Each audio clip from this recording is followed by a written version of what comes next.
In Bermuda, like behind me, those are the bus stops.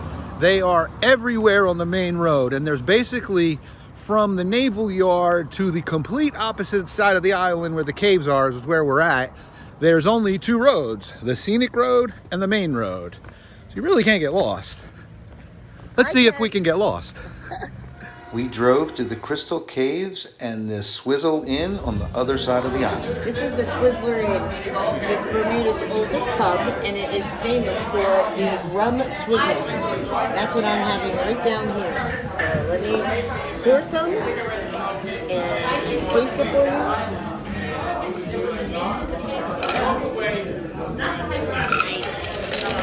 Here we go. Cheers.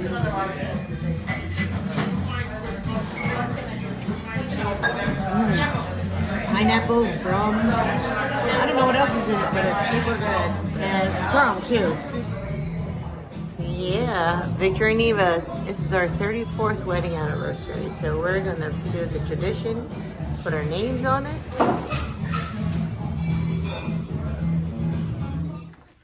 I'm so excited we're here at Crystal Caves. So the fee is $35 for adult, $12 for children. The caves do require some climbing. Crystal Caves is 83 steps. Fantasy Cave is 88 steps. You have to be able to go down and back. You are not allowed to swim in the cave. So after paying up top, you come down to the bottom, and this is the entrance. So I have a very special task for you all. What I'm gonna have you do is just head down to the very end of this ramp. Okay. Once you get there, you'll see some stairs. Just remember not to go down the stairs. Just get right above them on the right side of the ramp. Okay.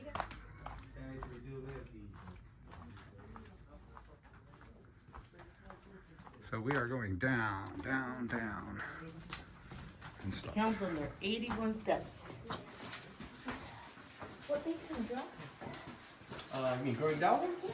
So that's just from dripping. But it takes 100 years for an inch to grow, so it's just slowly getting longer and longer. So I'll invite you back in about 50 years. You might notice half an inch difference. It's a very slow process. It's quite a climb, isn't it? That's where the two little kids found it? Yeah, that's all it was found. We actually used to bring people down through here. Wow. All right. And then as you continue on by, I'm just going to have you head down towards this section. Just don't go into the bridge quite Feels yet, waxy. but there is a bench. If you want. Look at this one. It's grown from the top and connected all the way back to the bottom. As they've explained, these that are been touched are like wax. Whoa, nice. All right. Now this cave that we're in today will be the Crystal Cave, and it was discovered back in 1907 by two boys. They're about 13, 14 years of age, and their names were Edgar Hollis and Carl. And it is tidal, so you're going to find the water does go up and down twice a day, between around 2 to 4 feet. So we're actually at low tide now. Towards later part of today, the water will rise about 4 feet higher than it's at right now. So those actually rise quite a bit. So your ramp's underwater then? Oh, it's a floating bridge. That's one of the main reasons why it's built on floats. It's that it just kind of rises with it. That's cool. But you find like during hurricane season, the water can rise 4 to 6 feet higher than usual, and so the bridge is like pinned to the ceiling, so we can't even do tours sometimes. Right. For weeks on end. All right. Now before we head on, they owned everything above the cave and everything around it. So they were the ones who opened it up, and it's still owned by them to this day. Be a lot cooler if it was my family. So generations later, right? Yes. Yeah. Nice. That's the way things usually work here in Bermuda. Usually if you own property or own like a business, it's usually passed down from generation to the next. This because property in general is just so scarce here. It's a very small island. Only 22 square miles to work with. So if you have a piece of it, you might as well pass it They down. keep it, yeah. It's too expensive. And this is all by tour only, right? Yes, Yeah. yes. What's the temperature of the water? It's about 72 degrees. Nice. Yeah, real visiting from Florida. Florida. This might be cold for you. Cold Yeah, for it's you. cold. Yeah, right. It almost looks like salt, so it's magnesium, not salt. Exactly. Well, the calcium. Calcium for the most part, Calcium. yeah. So at one point the limestone was more like coral reefs, like you're seeing on the outside in the water. That's when the water levels were lots higher.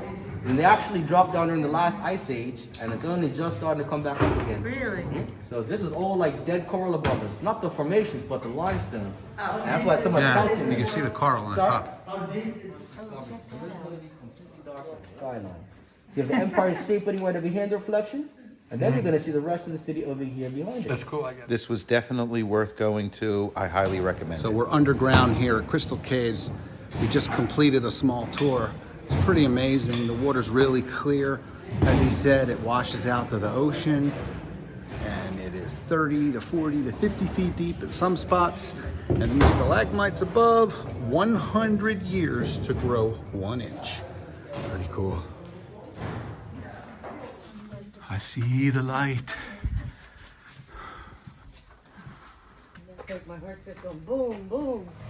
Look at the size of this banyan tree. Yeah, that's amazing. It's a Hawaii tree.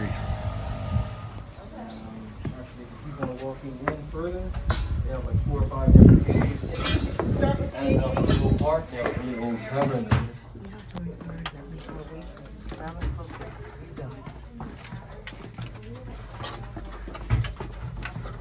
So the other one was Crystal Cave. This is Fantasy Cave.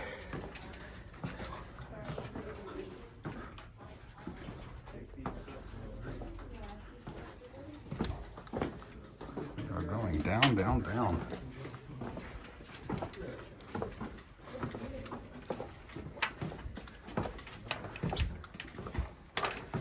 The Fantasy Cave was not as deep as the Crystal Cave, and the stalagmites on the ceiling were called straws because they were hollow in the middle and very thin.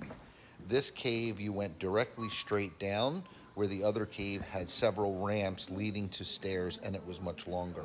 Both caves were really cool. It is something definitely to After do. they found Crystal Caves, and this cave was found by a man named Arthur Haycock, who decided to burn some trees to make a path to a tennis court. And he noticed that some of the smoke was not going up in the air, it was getting pulled down towards the ground. So he took a closer look, and he found the hole. That hole is now the entrance that we just came through. When he found the hole, he did what he thought was smart at the time. He got one of the boys that found Crystal Caves to come over here and check the cave out. The boy was only 15 years old. He hired the same boy to help develop the cave into an attraction. They had 100 wooden steps coming all the way down to a little wooden dock, and that was it. And then in 1941, he sold the cave to the Wilkinsons, the same family that owned Crystal Caves. And when they got it, they closed it down immediately. The reason being is because in 1941, that was during the Second World War, and there wasn't too many people coming to the island. Even fewer were coming to the cave. So they closed the cave down for 60 years. And it was just reopened in 2001. And that's when they put in the concrete stairs and the concrete docks. So it's still a fairly recent cave. Any questions? Color and climate. In this cave, you'll notice more of a darker color, more brown, orange, gray, and black. The brown and orange that you see back there, that's iron oxide.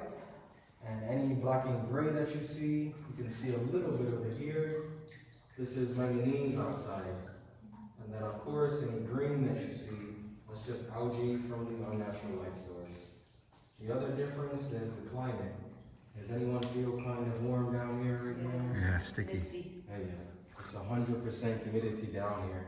And because of that high humidity, it forms formations like this. We call this popcorn formation. And it can only form when it's 100% humidity in the cave. Wow. And that was covering the walls and ceilings when we first came down as well. Kind of going out of style now, no popcorn ceilings. Yeah. How deep is this one? So the deepest part in the water goes down 30 feet, and that's just over there. But the average depth would be 15 feet though. We call them soda straw formations because they're hollow in the middle. It's like the initial stage of stalactites. And once they get to about 4 to 5 feet, they usually just fall off because they're a little too brittle at that point. So when it rains, does this get a little... Actually, because this cave is not as far underground as Crystal Caves, you do notice a little more of an active drip. Yeah, like if it rains, I want to say even like just under a week, you'll start to notice it coming through. No. Nice, thank you.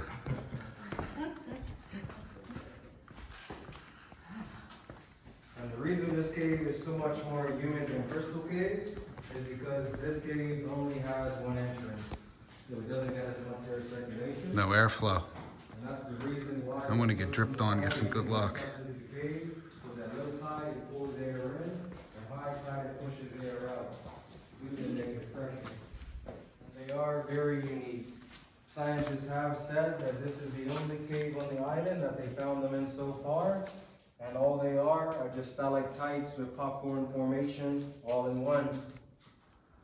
And I do have a piece of a stalagmite you can touch or hold just to give you an idea of how dense and how heavy they can be. Any contestants? Sure. The film Neptune's Daughter was filmed here in 1914, starring Annette Kellerman. So what I've noticed here in Bermuda is it's very lush. There are a lot of other islands, there's not a lot of thick tropical landscaping. The whole island is filled with dense landscaping. Beautiful, clean. Very clean, the island country, and there's pine trees in the beach. So there's pine trees in the beach here. And I think that's because it gets cold in the winter, so the pine trees would. Yeah, it's on the parallel in North Carolina. Yeah. So the weather does get cold here. When we arrived, it was like 70 degrees. It got a little warmer today, but it was cold. It was cold last night. They say it rains here a lot too, so that's probably why it's very lush. Yeah. And the landscaping, even behind us, everywhere you look, is very dense. Very. And be warned, everybody drives on the left-hand side, and the roads are really narrow. Yeah, it is a British colony.